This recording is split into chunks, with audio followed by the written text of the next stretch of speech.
Voilà!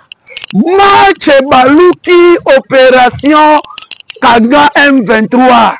Ah, nayebisaka bino bayebalandaka président Moustapha tout temps na yoka info télévision que non Félix Tshisekedi aza mystique. Félix Tshisekedi nayebisaka batu Tshisekedi a démystifié Paul Kagame. Paul Kagame a démystifié par Félix Tshisekedi. Il a dérwandalisé. Tala sikoyo. Opération Matchesili Bitumbesili na Est. Ba M23 bakomi ko pakata mbangu bango moko. Bakomi ko pakata mbangu. Mais nini pakati si bango mbangu. Bokoyoka yango awawa. Na yoka info télévision na tongo ya lelo.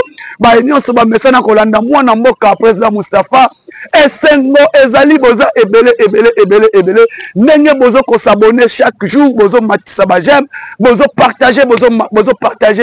Balia ya émission na biso donc naza nesengo ya kopesa bino information Katana Kavumu Bukavu récupéré par les forces armées ya République démocratique du Congo avec nos jeunes compatriotes ba waza bati bolo bagata zo sala émission moko simbaka mandeko ezalaka moi bien ça la biso bien on so ba mesana kolanda mwana mboka président Moustapha bon moni bino moko lobi ndenge ba ni Rwanda ba pakati mbangu na mituka na bango ya kokufa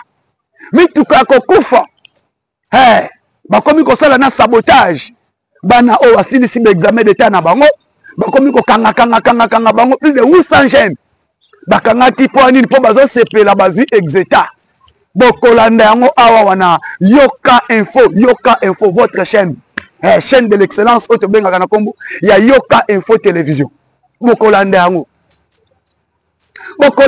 tokobeta masolo et puis siko nini esali Kagame azwa perte de vitesse. Nini esali ke Kagame azwa perte de vitesse na kati ya Nord Kivu na Sud Kivu. Perte de vitesse wana euti wapi? Euti na Dowa. Na Dowa wana. Yango bomoni na Dowa wana place nde makambo ezali. Makambo ezalaki nde na niveau ya Dowa. Na Dowa wana Kagame, c'est là où Kagame est en train de pleurer. Vandeko bolandaka mwana mboka président Moustapha. Bimba biloja na pesi bino mbote bisika bozwa miwana. Pesi bino bambote na bino boza na Mbujimai, boza na Kananga, boza na Chikapa, boza na Sankuru, boza na Congo Central, boza na Congo Central, boza na Bandundu, boza Katanga, boza Sud Kivu, Bukavu, Maniema partout. O bolandaka mwana mboka président Moustapha boza na Mweneditu na pesi bino bambote ebele boza na Kabinda na Lomami boza na Okatanga na pesi bino bambote boza tellement ebele bimba biloja si ebandi actualité si ebandi okoyeba yango awo bandeko ba Kongoman nini eleki parce que bele balobi président Moustapha mwana mboka Moustapha tomoni ba M23 ba pakati mbangu na mwana mboka naza mwana mboka ba M23 ba pakati mbangu mbangu ba pakati eza nini parce que na moment toza nazo sala bino émission Bukavu Katana Kavumu est contrôlé par les Wazalendo eza ba aventure te ya présence ya ba Wazashu wa Wazalove ba Wazalendo ba Wazashu bazana kati ya ville ya Bukavu. Donc ville ya Bukavu, Kavumu, Katana, Kale, territoire ya Fizi, oyo place M23 azalaki na idée que ako consolider yango. Parce que présence na bango za ba consolider. Ba ya ba consolider ba localité na bango. Mais moment tozali nazane sengo parce que nos compatriotes Wazashu Wazalov les Wazalendo bakoti Bukavu bakoti Kavumu bakoti Katana baza même na route pour récupérer tout le territoire de Walungu na pesi mbote et pas papa na ngai le président Vital Kamerhe MLC na Walungu Wazalendo bakoti FRDC akoti. Mais tant que Wazalendo zo beta bango e moto na Walungu na Katana na Kavumu na Bukavu wana otobenga kanzinzi ya FRDC. Tala, on dit nouveau commandant des opérations Nord Kivu. On va changer, on va remplacer Pacifique Massoud. Wana za sans pardon. Wana ba drone CH4. Il y a FRDC ensemble avec Sukhoi 25 Nabiso. Et Mati na Ruchuru na Masisi. Wazalendo FRDC ana kati ya Kichanga. No, Kichanga. Tozana kati ya Kichanga. Wana na benga ngondeke ya FRDC. Amati kaka. Abandiko poudrier, poudre. Opération Niatambu Matoleka. Opération Niatambu Matoleka. Nzambe na ngai. Tala, bana fachi ba wazalendo. Ba wazalendo oyo. Baza somo. FRDC matisi bor. Bor bande mataki. Ndekezo pumbwa kaka seko pumbwa. Ni atambuma na katana. Donc to sali bango système d'encerclement wazalendo koti Sud Kivu. Nord Kivu koto. Sukhoi ya mati banda Sukhoi ya mataki. To beti. Eloko elelisi bango. Bango bazo pakata mbangu na katana bakimisa na bakima na mutuka na bango pour aller consolider leur position mususu ba kende mutuka na pe ekufi na nzela mituka to bengaka mituka ndolo di bongo bango ba kende mituka na bango ndolo di bongo mutuka ndolo di bongo ekufi na nzela ko kufi na nzela bo ekutani siko ambiskadi ba wazalendo bazokita banzinzi nzinzi o kaka nzinzi bakufise kokufa yango nayebisaki bato nayebisaka bakongomani sakana na mutu nyonso armée congolaise te moma sikoyo ebandi toyebisaki bango nayebisaki bango ke babima napesaki Kagame conseil nateyaki ye napesaki baverset biblique nayebisi Kagame po obika na mutambu oyo bima RDC. J'ai appelé Kagame pour lui dire quitter la RDC. Kagame n'a pas voulu. Nayebisaki Kagame na émission na salaki ekozala trop tard. Soki obimite Tshisekedi c'est un méchant. Tshisekedi aza mystique. Kagame alinga comprendre te. Nayebisi Tshisekedi aza mystique. Tshisekedi akobeta yo tangu Tshisekedi akobeta yo ezala regret. Même dialogue bozolobela oyo esili bitumba sili trompe na Tshisekedi basala eloko moko eza mystique congrès américain bolandi bino mokoti na nesengo moko nasala émission nazoseka parce que niveau wazalendo abeti M23 na katana wazalendo M23 asundoli na minuki asundoli na bachargeur tobandi koramase minuki tozo ramase minuki. Oh non, Tshisekedi a violé cessez le fait. Tshisekedi a fandi na ye. Tshisekedi a zolo bata. Tshisekedi a fandi. Tshisekedi a violé cessez le fait. Et là on dit Tshisekedi a sali. Taka Tshisekedi na ba voyage à kenda soute. Abima ane soute. Facha koma boulo palais. Abima soute mikolo. Asindika montre tali Kayikwamba tu es où? Le chef, je suis ici. Comment? Tu as signé là-bas? Oui.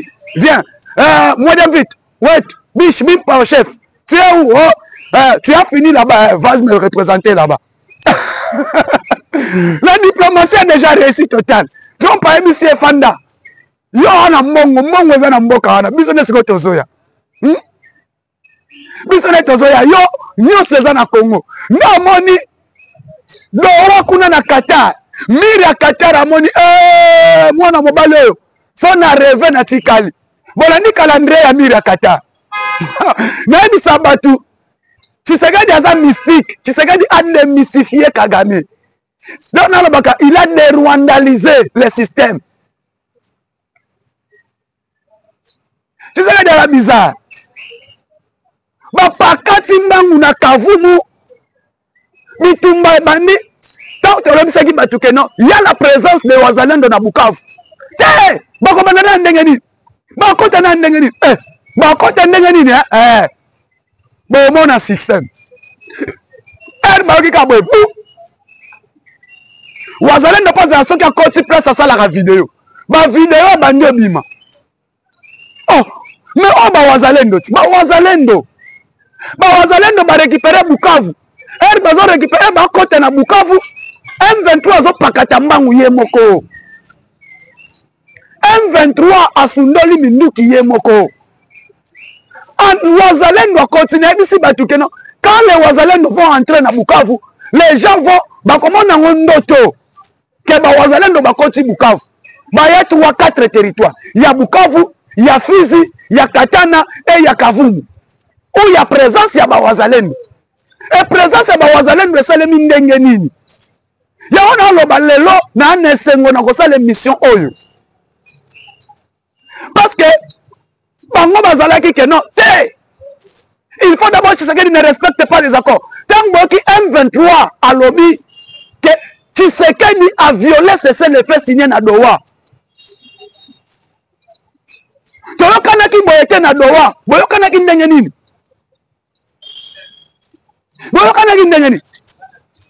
présence tant boyoki Doha Qatar oyo Rwanda na nyongo ni Rwanda zo devoir Qatar nyongo mais elle boyoki miri ya Qatar abimisi calendrier tournant Afrique premier pays c'est la République démocratique du Congo avec l'investissement à 35 milliards parce que Trump corruption et côté qui n'a pas sénateur Lian à moi si il a influencé 51 sénateurs total 52 pour boycotter l'île entre Congo et États-Unis. Pourquoi? Le primaire m'a présenté qui bangote. Trump a émis si bango. Je ne peux pas dévoiler le nul parce que et cause la bâtiment sous basement. Et Trump a appelé Kagame pour lui dire retrait sans condition. Mais bomoni basundoli na minuki nini et lobby na Riyad na dit la Qatar ba bimisi calendrier. Miri ya Qatar a bimakate. Mais c'est la toute première fois Miri ya Qatar a chama colonna RDC. Pourquoi? Tshisekedi, c'est un diplomate, dans la politique, il faut apprendre à parler. Tshisekedi, à la Kisi Bangoke, j'ai été formé, j'ai grandi dans la politique et j'ai appris la diplomatie. C'est ça Tshisekedi. Papa Natinde na Belgique, accueilli, mais a Tshisekedi devant par Renders. A Tshisekedi devant Renders, Didier Renders, Boye Bakawana. C'est lui qui a appris Tshisekedi la diplomatie.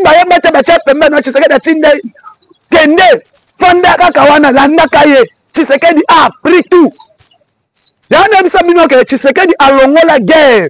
Na Est, a joué guerre à Kumbango na Maison Blanche. À Kumbango na Union Européenne. À Kumbango na Qatar.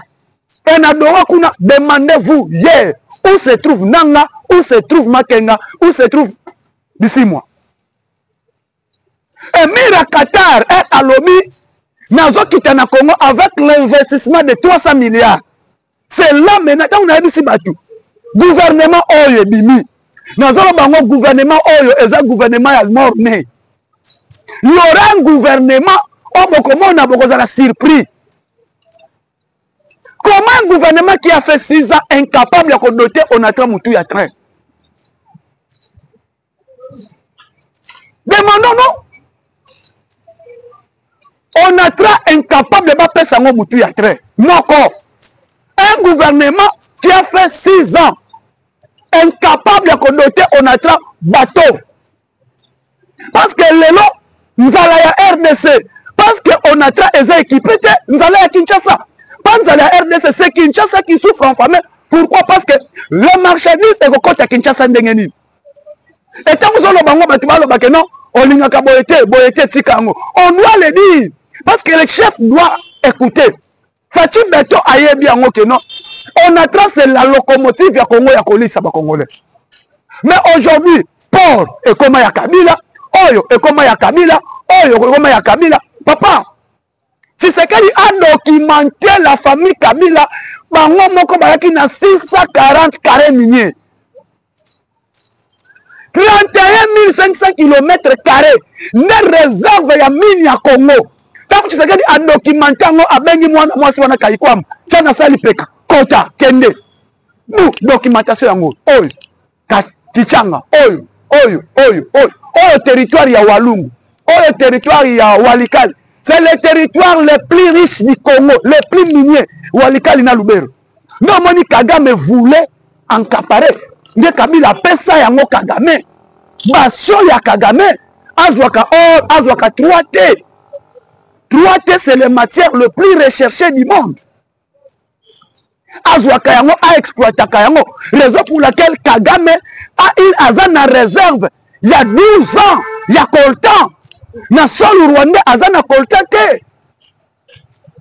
Et guerre Tshisekedi ana ngona ba président ya Afrique. O tozana bango frontalier boye bien mo zanine. Et zanine. Malgré on ne mange pas. Mais nous voulons que quelqu'un qui vient qu'il puisse récupérer la RDC là où le Congo était. Congo zele ki kobunga.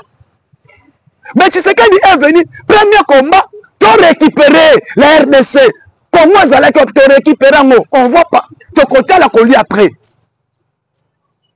Qu'est-ce qui s'est passé? Joseph Kabila, après ce qui gestion la forêt, ça soit Zouanaye pour protéger le pouvoir naïe.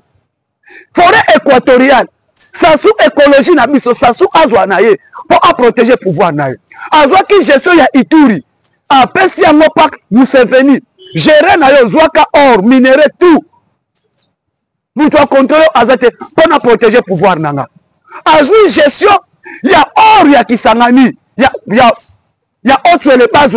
Après ça, Tabumbeki Jacob Zuma, ce sont comment il y a bango, bazwaka or. Azui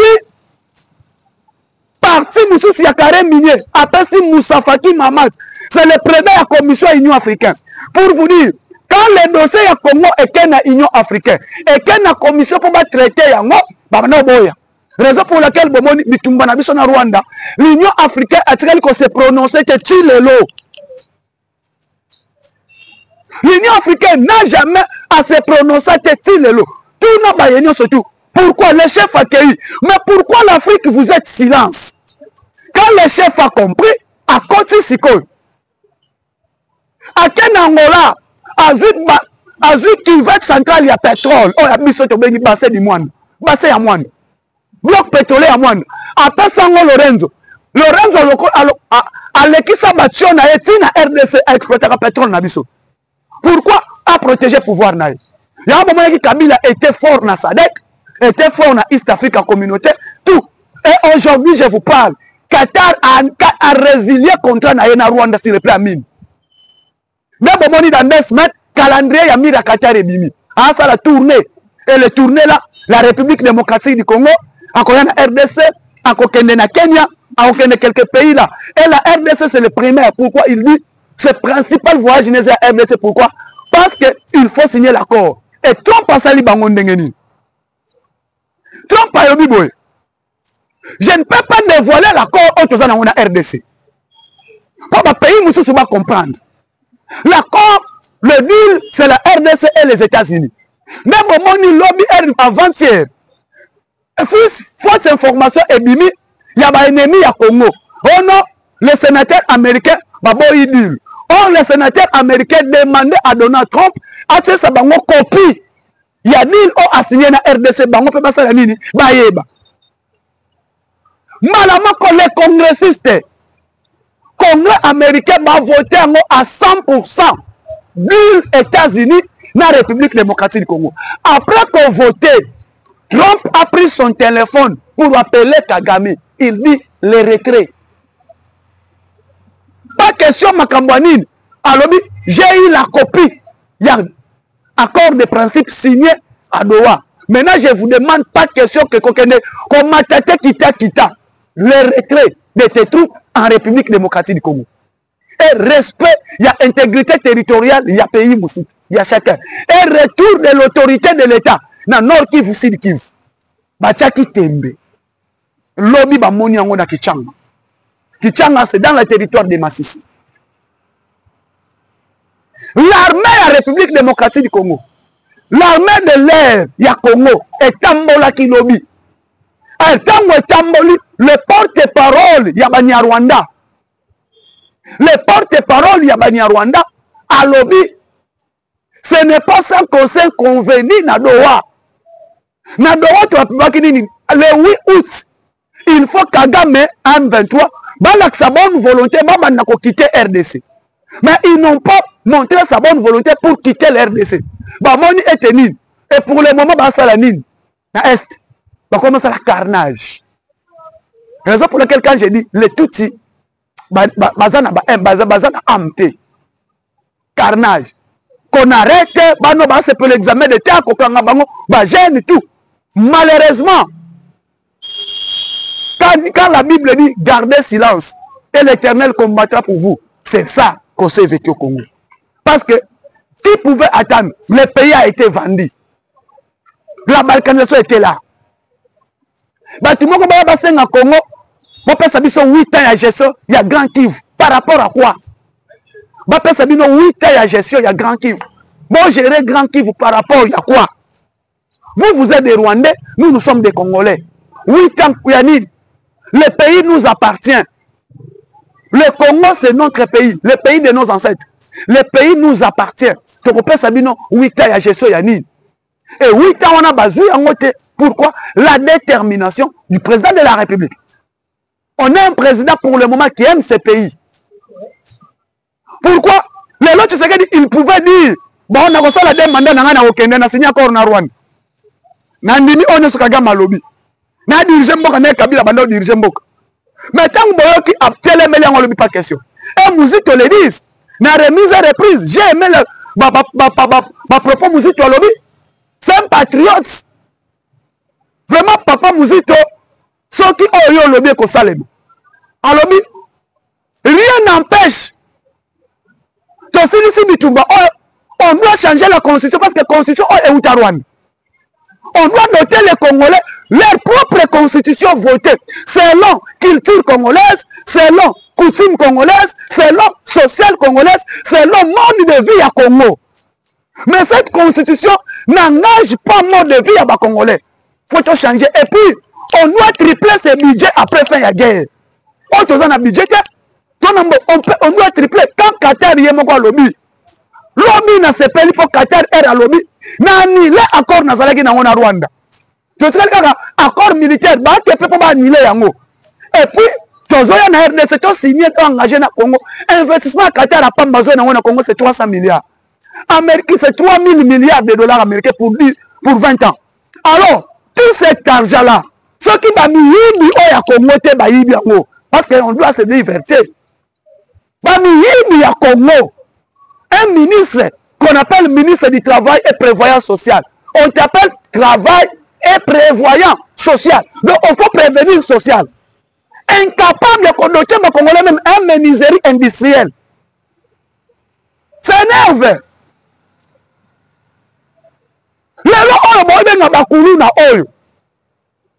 Tous ces Koulouna qui sont à Kinshasa. Ceux qui m'ont lobby que Kaka to créer menuiserie industrielle ya Congo. Toza na nzete bois. Babiso nzete kata makaka ekoko sala bakasala na papa na biso sombela ki biso kiti ya yeuti poto. Aujourd'hui, on peut créer menuiserie industrielle dans chaque province. Rien que bazu bakuluna o bache bango na menuiserie industrielle ya Maluku. Na tongo lundi bakoti bango samitu kabake na Maluku. Bake misala bazongi vendredi. Basili, bafuta bango par jour 20 000 francs. À sali 5 jours. Du lundi au vendredi soir. À 140 000 à Zongi. Lundi na tongo amati akei. Bocheli bango banda okuna kuluna ozalaso na Kinshasa. La Chine a développé son pays avec quel emploi? Main-d'œuvre d'abord les jeunes. Aujourd'hui, bon prévoir mine. Bonjour, tu vas finir dans INPP abimi mécanicien. Après garage, il y a les thésards. Après garage, il y a les thésards. Garage, il y a les thésards. Garage, il y a les thésards. Mais il y a comme Mongo, ministre Intel a détourné 100 milliards. 250 millions. 250 millions. 250 millions. On a investi dans le développement Mboka. 300 millions va détourner. Il y a mis ça, millions. Mais politique, il y a développement à Congo exaté. Politique, ministre, bazo excellence. Ministre emploi, travail et prévoyance sociale. Bazo oso prévenir nini social. Et là, quand on a lobby, ceux qui vont créer menuiserie industrielle. Toza n'a pas été les menuiseries industrielles. Aujourd'hui, avec politique, il y a Maluku, politique, il y a Kanyamaka, c'est le chef de l'État, d'accord. Mais aujourd'hui, ouvrir Kanyamaka, c'est dans chaque province. Papa commande Kinshasa, si Okoma, Kenge, Yoka Zamba, Yoka Betandi. Ça, mon ami, exploiter sur le plan agriculture. Kinshasa, c'est le Lanzalata. Obandaba Kongo, Okobanda Kasangulu. Si Okoma na Matadi, Yoka Mavale, Yoka Nit. Ça, mon ami, exploiter bon développement sur le plan agriculture. La Chine a développé son pays, pas avec des industries. D'abord, Mao a qui pensait à révolter le peuple chinois. Ils ont développé leur pays. Ça peut se faire avec la République démocratique du Congo. On a 80 millions d'hectares de terres arabes. Mais le peuple congolais a la lanzala. Congolais a fait de la mbongo. Mais ils ont fait ça alia. Pourquoi? Politique, il y a Moka. Kabila a fait 18 ans. Peuple congolais au chômage, on compte. Moi, on a pas été mythique, Kabila a 18 ans. Peuple congolais au chômage, c'est qu'il y a 26 ans. Donc, on peut compter 24 ans. Il y a peuple congolais dans le chômage. Vous attendez quoi? Devez loterie, tout. C'est comment ils ont perdu main-d'œuvre. Ces gens-là qui font le devez loterie, aux États-Unis. Les États-Unis, ils ont gagné main-d'œuvre pour développer Mbokanaï. D'abord, premier développement, il y a Mbokanaï, main-d'œuvre, les personnes. Mais au moins, quand je parle, le gouvernement congolais doit réfléchir. Le temps où il non, Rwanda, que c'est ici guerre, merci beaucoup parce que Rwanda c'est ce que j'ai aimé. Maintenant, on doit réfléchir. Qu'est-ce que nous devons faire pour développer la République démocratique du Congo? Merci beaucoup, Baino Sotu Bolanda, qui est mon président Moustapha. Nata Otozala qui nango, Tokutani Mokolalobi. Ciao.